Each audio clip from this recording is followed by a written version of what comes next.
नमस्कार दोस्तों, आज है 30 अगस्त और हम देखेंगे 30 अगस्त के महत्वपूर्ण करंट अफेयर्स को। दोस्तों एक एक कर क्वेश्चंस के माध्यम से इन सारे प्रश्नों को हम लोग देखेंगे। आइए चलते हैं आज के पहले प्रश्न की तरफ और वो कह रहा है राष्ट्रीय खेल दिवस कब मनाया जाता है? 28 अगस्त, 29 अगस्त, 30 अगस्त या 31 अगस्त। दोस्तों इसका जो सही जवाब है ऑप्शन नंबर बी, 29 अगस्त को राष्ट्रीय खेल दिवस मनाया जाता है। दोस्तों अगर बात करें तो मेजर ध्यानचंद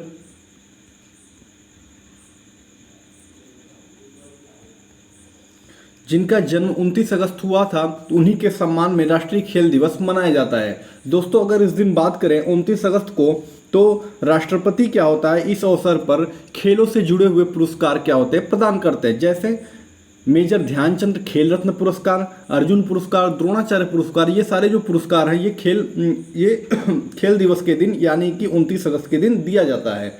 किसके द्वारा दोस्तों? तो राष्ट्रपति जी के द्वारा। दोस्तों अगर बात करें 29 अगस्त की तो 29 अगस्त 1905 को मेजर ध्यानचंद जी का जन्म हुआ था। अगर मेजर ध्यानचंद की बात करें दोस्तों तो ये किस खेल से संबंधित थे? तो मेजर ध्यानचंद जी आपके हॉकी से संबंधित थे,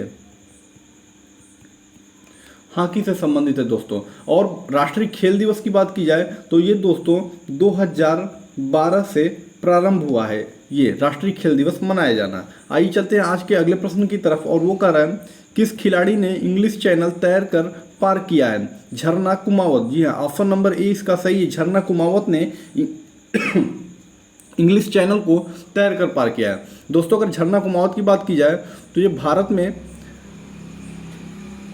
राजस्थान जिले की रहने वाली हैं दोस्तों, लेकिन ये बेसिकली पिछले 6-7 साल से इंग्लैंड में ही रह रही हैं। दोस्तों अगर बात की जाए तो इन्होंने कुल 33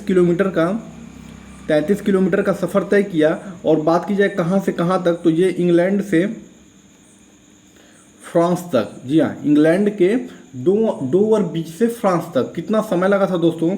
तो इनको 14 घंटे 40 मिनट का समय लगा था इसको पार करने में। ओपन वाटर ये एक प्रकार की स्विमिंग होती है, तो नाम इंपॉर्टेंट है, याद रखिएगा, झरना कुमावत। आइए चलते हैं अगले प्रश्न की तरफ। वो कर रहा है युद्धाभ्यास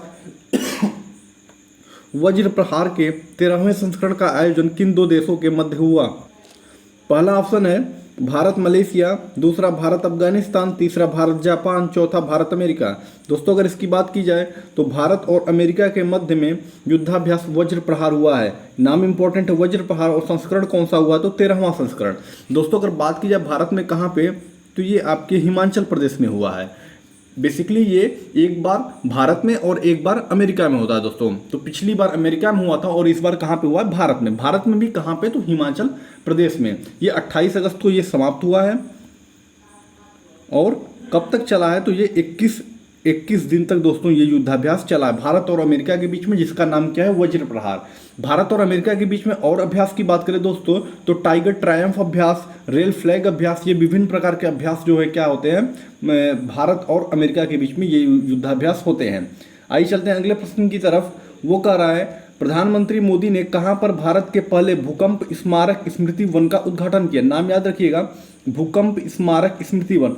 दोस्तों अगर बात करें सन 2001 में तो गुजरात के भुज में, यह दोस्तों ऑप्शन नंबर है, गुजरात के भुज में सन 2001 में एक भूकंप आया था जिसमें 12,000 से अधिक लोग अपनी जान गंवा दी थी। तो उन्हीं की याद में एक स्मृति वन स्मारक का बनाया गया है, जो कि कहाँ पे बनाया गया? तो भुज में बनाया गया। ऑप्शन नंबर ए इसका सही है दोस्तों।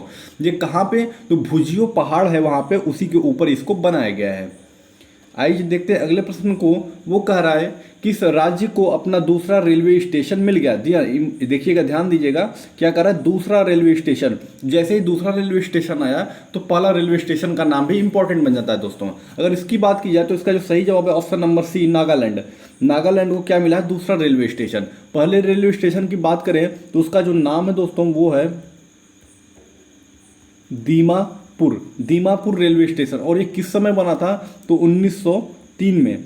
और इसको आप देखेंगे तो लगभग 1 शताब्दी से भी ज़्यादा समय हो गया है वहाँ पे दूसरा रेलवे स्टेशन बनने में। तो ये इंपॉर्टेंट है नंबर कि दूसरा रेलवे स्टेशन और कहाँ पे बना है? तो नागालैंड में बना है। दोस्तों अगर नागालैंड की बात कर ले जाए तो राजधानी इसकी कहाँ पे है? कोहिमा इसकी राजधानी है। राज्यपाल की बात करी जाए तो जगदीश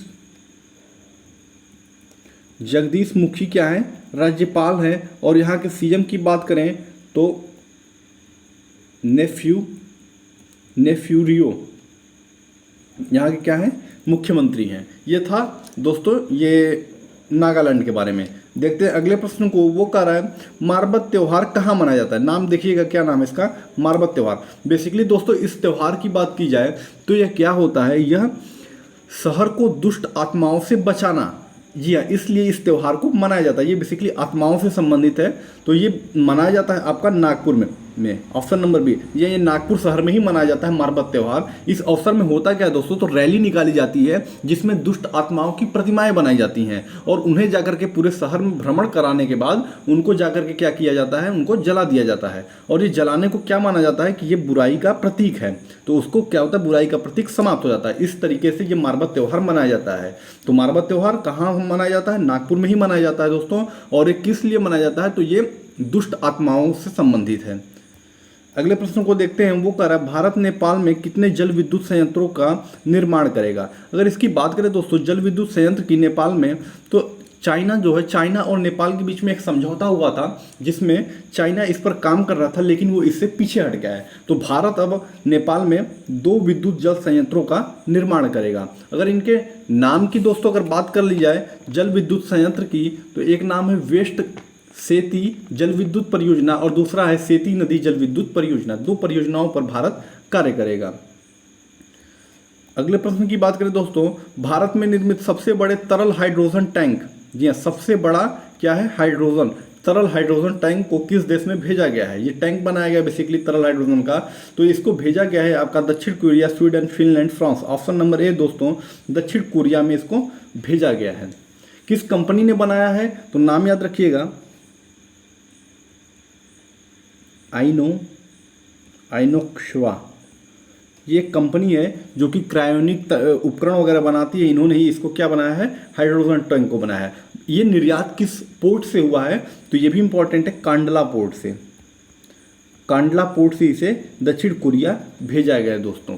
इसकी क्षमता की बात कर ले अगर सबसे बड़ा है, तो ये भी इंपॉर्टेंट बन जाता है। इसकी क्षमता कितनी है, तो 238 मीटर क्यूब इसकी क्षमता है दोस्तों। चलते हैं अगले प्रश्न की तरफ। और वो कह रहा है विश्व चैंपियनशिप में किस खिलाड़ी ने पहला कांस्य पदक जीता है। ये किससे दोस्तों, ये आपके बैडमिंटन से संबंधित है। तो इसमें कांस्य पदक जो जीता है वो सात्विक और चिराग, यानी कि इन दोनों की जोड़ी ने जीता है। तो ऑप्शन नंबर सी इसका क्या हो जाता है, राइट हो जाता है। ऑप्शन नंबर सी इसका सही है दोस्तों। ये दोनों बैडमिंटन से संबंधित है और इनकी युगल जोड़ी ने जीता है। सात्विक साईराज रंकी रेड्डी और चिराग शेट्टी, इन दोनों की जोड़ी ने कांस्य पदक जीता है विश्व चैंपियनशिप में। दोस्तों किसके द्वारा इनको हार मिली, तो ये सेमीफाइनल में मलेशिया से हार गए हैं, जिसकी वजह से इनको कांस्य पदक से ही संतोष करना पड़ा है। नाम इंपॉर्टेंट है, याद रखिएगा, सात्विक और चिराग, इन दोनों की जोड़ी ने। आइए बात करते हैं अगले प्रश्न की। वो कह रहा है भारतीय ओलंपिक संघ का अध्यक्ष किसे चुना गया है दोस्तों। भारतीय ओलंपिक संघ यानी कि IOA, इंडियन ओलंपिक एसोसिएशन के पूर्व अध्यक्ष जो थे दोस्तों डॉक्टर नरेंद्र ध्रुव बत्रा, उन्होंने क्या किया था, 18 जुलाई को अपने पद से इस्तीफा दे दिया था। नाम इंपॉर्टेंट है पहले वाला, डॉक्टर नरेंद्र ध्रुव बत्रा, लिख लेते हैं हम,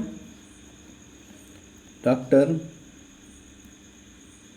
नरेंद्र ध्रुव बत्रा। जी हाँ, ये पहले क्या थे, IOA के प्रेसिडेंट थे, लेकिन इन्होंने इस्तीफा दे दिया था। तो अभी तत्काल में आदिम सुमरी वाला को क्या बनाया गया है, IOA इंडियन ओलंपिक एसोसिएशन का अध्यक्ष बना दिया गया है दोस्तों। अगर IOA की बात कर ले थोड़ा सा, तो इसका जो मुख्यालय है वो कहाँ पे है, तो न्यू दिल्ली में है। इसकी स्थापना हुई थी 1927 में और इसके जो IOA के प्रेसिडेंट हैं वो कौन बने हैं, आदिल सुमरी वाला।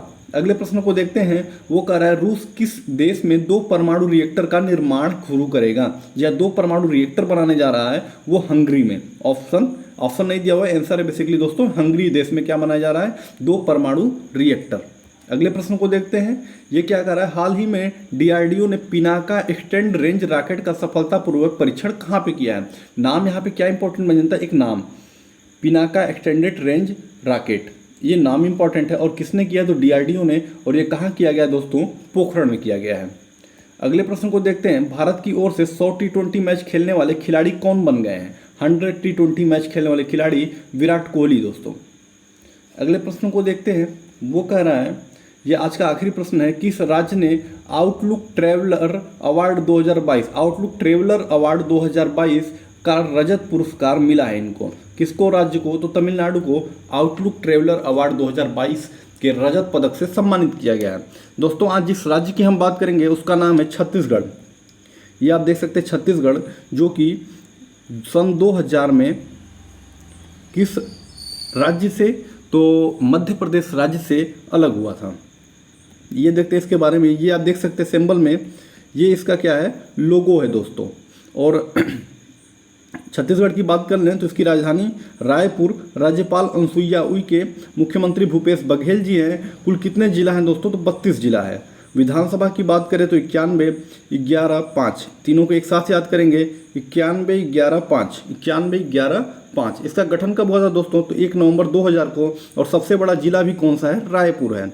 एक बार फिर से देख लेते हैं, राजधानी रायपुर, राज्यपाल अनुसुईया उइके, मुख्यमंत्री भूपेश बघेल जी, कुल जिला 32 है, 19, 11, 5, विधानसभा, लोकसभा और राज्यसभा। तो क्या हो जाएगा? माफ कीजिएगा, 91, 11, 5, 19 बोल दे रहे हैं, 91, 11, 5। इसका गठन दोस्तों 1 नवंबर 2000 में हुआ था। और कहाँ से? तो मध्य प्रदेश से अलग होकर के। देखिए इसका नाम छत्तीसगढ़ जो पड़ा उसके पीछे एक रीज़न है कि कभी यहाँ पे क्या होते थे? छत्तीसगढ़ होते, गढ़ मतलब आप समझ रहे होंगे, 36 एरिया होते थे बेसिकली उसी वहाँ पे, तो इसीलिए इसका नाम क्या पड़ गया? तो छत्तीसगढ़ पड़ा था। अगले स्लाइड में देखते हैं इसके वन राष्ट्रीय उद्यान और वन्यजीव अभयारण्य को दोस्तों। राष्ट्रीय उद्यान की बात की जाए तो 3 राष्ट्रीय उद्यान है यहाँ पे और काफ़ी सारे अभयारण्य हैं, उनको उनके बारे में देखते हैं। कुछ इंपॉर्टेंट अभयारण्य को लेके आए हैं और 3 राष्ट्रीय उद्यान हैं, जिसमें गुरु घासीदास राष्ट्रीय उद्यान, इंद्रावती राष्ट्रीय उद्यान और कांगेर घाटी राष्ट्रीय उद्यान। गुरु घासीदास, इंद्रावती, कांगेर, गुरु घासीदास, इंद्रावती और कांगेर, इस तरीके से आप याद करिएगा, याद हो जाएगा, 1-2 बार पढ़िएगा, निश्चित याद हो जाएगा। कुछ अभयारण्य हैं जो इंपॉर्टेंट है, उनको ले आए हम। सीता नदी अभयारण्य, गोमर्दा अभयारण्य, बादलखोल अभयारण्य, भैरमगढ़ अभयारण्य जो कि छत्तीसगढ़ का सबसे बड़ा अभयारण्य है, और उदंती अभयारण्य। दोस्तों आज के लिए इतना ही। वीडियो पसंद आई हो तो लाइक करिएगा, शेयर करिएगा और सब्सक्राइब करिएगा। तब तक के लिए थैंक यू। जय हिंद।